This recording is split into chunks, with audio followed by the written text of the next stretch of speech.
Selamat datang kembali di pembelajaran kimia.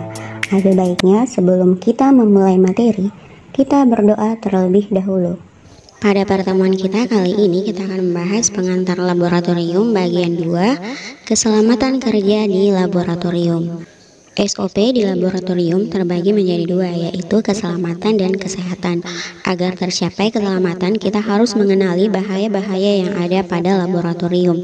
Misalnya, listrik, kebakaran, bahan beracun, gempa bumi, dan bahan radioaktif. Pemenuhan SOP kesehatan, kita harus memperhatikan tata ruang yang meliputi kebersihan, instalasi air, penataan alat, dan pembuangan limbah. Untuk mewujudkan keselamatan dan kesehatan, makanya dibuat buku petunjuk praktikum dan tata tertib penggunaan laboratorium. Seperti yang disebutkan sebelumnya bahwa untuk menghindari terjadinya kecelakaan di laboratorium, maka diperlukan perangkat pencegahan kecelakaan dalam laboratorium yang meliputi buku petunjuk praktikum. Buku ini disusun untuk menghindari terjadinya kesalahan prosedur yang dapat menyebabkan kerusakan alat dan kecelakaan kerja selama melakukan praktikum.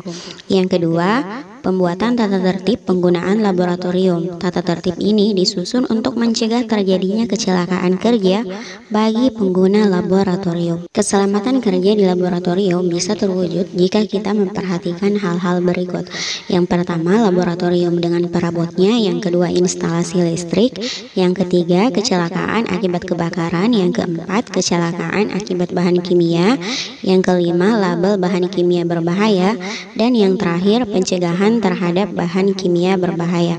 Untuk itu, mari kita bahas satu per satu. Bagian pertama, laboratorium dengan perabotnya sudah kita bahas pada video sebelumnya tentang tata cara menyimpan bahan-bahan kimia. Selanjutnya kita beralih ke pencegahan terhadap bahaya kebakaran akibat instalasi listrik. Ada dua hal yang harus kita perhatikan. Yang pertama, sumber-sumber bahaya kebakaran. Dan yang kedua, tersedianya tabung pemadam kebakaran. Kita langsung ke cara menanggulangi kesetrum listrik. Nah, yang pertama harus kita lakukan, jika mungkin matikan sumber listrik atau minta orang lain untuk mematikannya. Yang kedua, sangat penting untuk memindahkan korban dengan hati-hati. Pakailah alas kering seperti koran, papan, selimut, matras karet, atau baju kering. Dan yang terakhir, jangan gunakan bahan-bahan dari besi dan bahan yang basah. Dan jangan menyentuh korban sampai ia dipastikan bebas dari sengatan listrik. Nah, kita lanjut ke jenis-jenis atau kelas kebakaran. Kelas kebakaran atau api ada 6, yaitu kelas A, B, C, D, E, dan K. Umumnya, jenis kebakaran yang sering terjadi di lab adalah bagian B dan C. Untuk kelas B, kebakaran karena bahan bakar cair. Untuk pemadamannya, jangan menggunakan air sama sekali. Sedangkan untuk kebakaran kelas C, kebakaran atau api yang terjadi karena kegagalan atau fungsi peralatan listrik. Halnya dengan kebakaran kelas B, jangan menggunakan air tapi menggunakan apar dry chemical atau yang berbentuk bubuk, apar karbon dioksida, dan apar HCFC. Jadi yang harus kalian perhatikan baik-baik di sini, beda kelas kebakarannya atau kelas apinya, beda juga jenis penanganannya. Tidak semua kebakaran bisa dipadamkan dengan air. Tetapi jika kebakaran sudah terlanjur terjadi, jangan panik, usahakan padamkan api secepatnya dan tanggulangi luka bakarnya. Dengan cara dinginkan daerah yang terkena luka bakar dengan menggunakan air mengalir selama 20 menit. Hindari hipotermia. Kemudian kompres dengan air biasa atau air yang sering diganti agar efektif tetap memberikan rasa dingin sebagai analgesia atau penghilang rasa sakit untuk luka yang terlokalisasi. Dan yang terakhir, jangan gunakan es karena es menyebabkan pembuluh darah mengkerut sehingga justru akan memperberat derajat luka dan resiko hipotermia. Setelah memahami tentang bahaya kebakaran, kita lanjut ke pencegahan terhadap bahan kimia berbahaya. Bahan berbahaya dan beracun yang selanjutnya disingkat dengan B3 adalah bahan yang karena sifat dan atau konsentrasinya dan atau jumlahnya baik secara langsung maupun tidak langsung dapat mencemarkan dan atau merusak lingkungan hidup atau dapat membahayakan lingkungan hidup, kesehatan, kelangsungan hidup manusia, serta makhluk hidup lainnya. Untuk mengantisipasi bahan kimia B3, kita harus memperhatikan sebab akibat berikut. Keracunan umumnya disebabkan oleh kurang mengetahui prosedur dalam menggunakan bahan kimia. Sedangkan gangguan pernapasan, muntah-muntah, bahkan pingsan umumnya terjadi karena tidak memperhatikan keselamatan kerja. Dan yang terakhir, penyalahgunaan bahan kimia yang menyebabkan kematian umumnya disebabkan oleh tidak menggunakan pengaman atau alat pelindung diri seperti masker. Hal-hal yang harus kita lakukan jika salah satu rekan kita terlanjur menelan bahan kimia berbahaya. Yang pertama, sesegera mungkin beri minum air atau susu 2-4 gelas untuk menetralisir racun yang tertelan. Namun, apabila korban pingsan, jangan sesekali memberikan sesuatu melalui mulut. Yang kedua, usahakan korban muntah dengan segera. Ulangi pemuntahan sampai cairan menjadi jernih, tetapi jangan ulangi pemuntahan jika korban tertelan minyak tanah, bensin, asam atau basa kuat. Yang terakhir, berilah antidot yang cocok dengan bahan racun yang tertelan. Jika tidak diketahui, berilah 1 sendok antidot umum dalam segelas air hangat.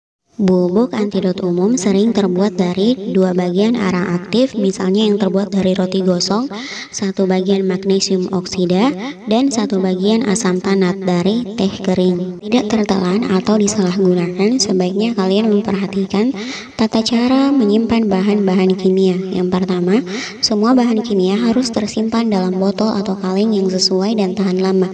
Sebaiknya simpan di tempat-tempat yang kecil dan cukup untuk pemakaian sehari-hari. Yang kedua, tempat persiapan untuk jangka panjang harus tersimpan dalam gudang bahan kimia yang khusus atau gudang dalam tanah misalnya. Yang ketiga, setiap saat bahan kimia harus diperiksa secara rutin untuk menentukan apakah bahan-bahan tersebut masih dapat digunakan atau tidak, dan perbaikan label yang biasanya rusak. Bahan-bahan yang tidak dapat digunakan lagi harus dibuang atau dimusnahkan secara kimia. Dan yang terakhir, semua jenis bahan-bahan kimia yang akan disimpan sebaiknya memiliki tanda-tanda khusus atau diberi label sesuai dengan semua keterangan yang diperlukan. Misalnya, nama bahannya, tanggal pembuatan, jumlah atau isinya, asal bahan, misalnya merek pabrik, kemudian tingkat bahaya yang mungkin, apakah bersifat racun, korosif, higroskopis, dan lain-lain. Yang terakhir, keterangan-keterangan yang perlu, misalnya presentasenya, simbol kimia, dan etiket penggunaannya. Untuk mengantisipasi dan menghindari bahaya yang mungkin muncul, kalian harus tahu simbol-simbol bahan kimia yang berbahaya. Misalnya, lambang E berarti bahan kimia tersebut bersifat mudah meledak. Jika F berarti mudah terbakar, lambang T bersifat toksik atau racun kuat. Lambang C berarti korosif, artinya dapat merusak jaringan hidup. Lambang XI artinya bahan kimia tersebut dapat menyebabkan iritasi terhadap jaringan atau organ tubuh. Lambang F+ berarti sangat mudah terbakar.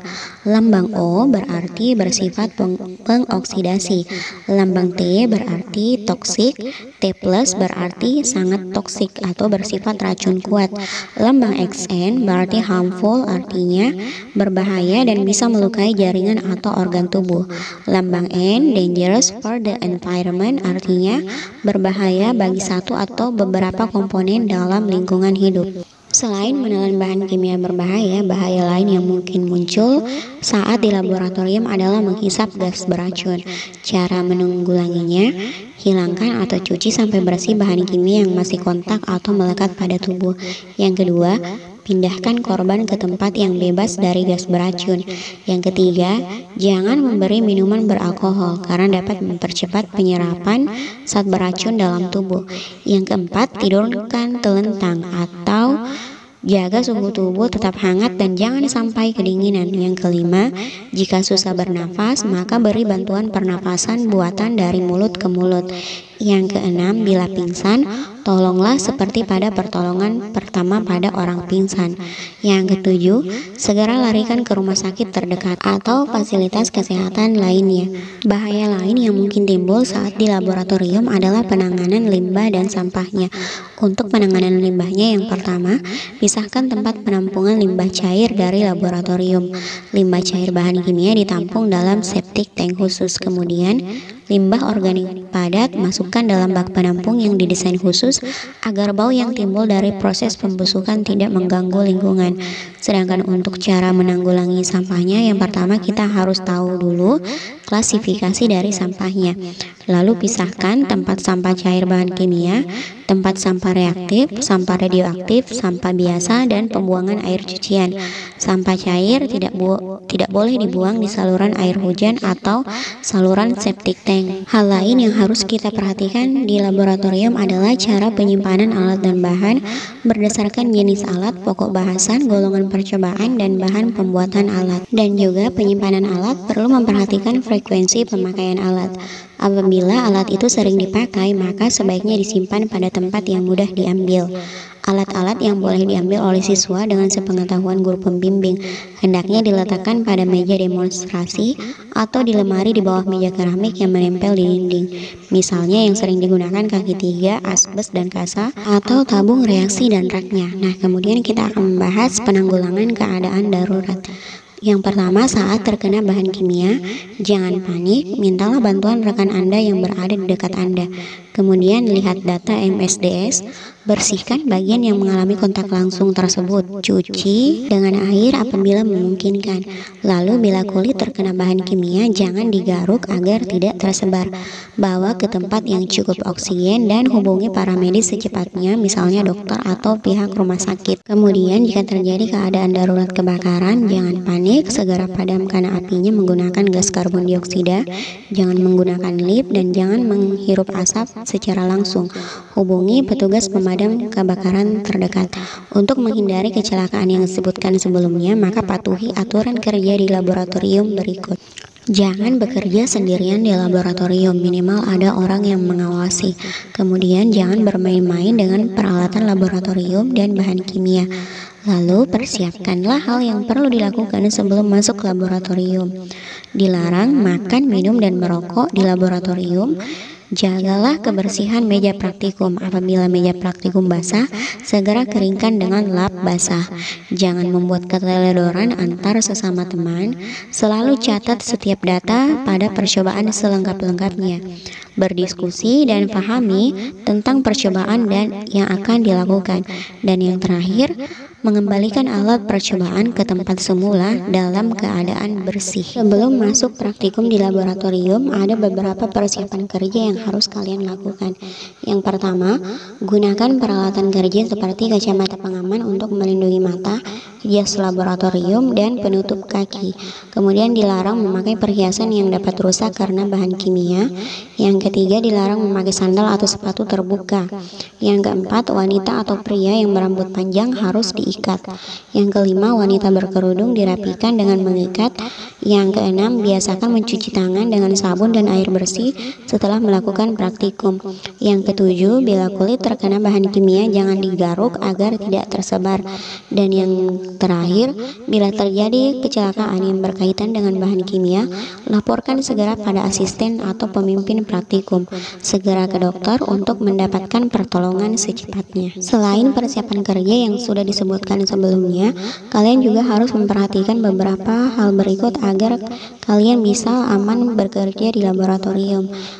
Misalnya, hindari kontak langsung dengan bahan kimia, hindari menghisap langsung uap bahan kimia, rencanakan percobaan yang akan dilakukan sebelum memulai praktikum. Lalu pastikan keran gas tidak bocor apabila hendak menggunakan bunsen.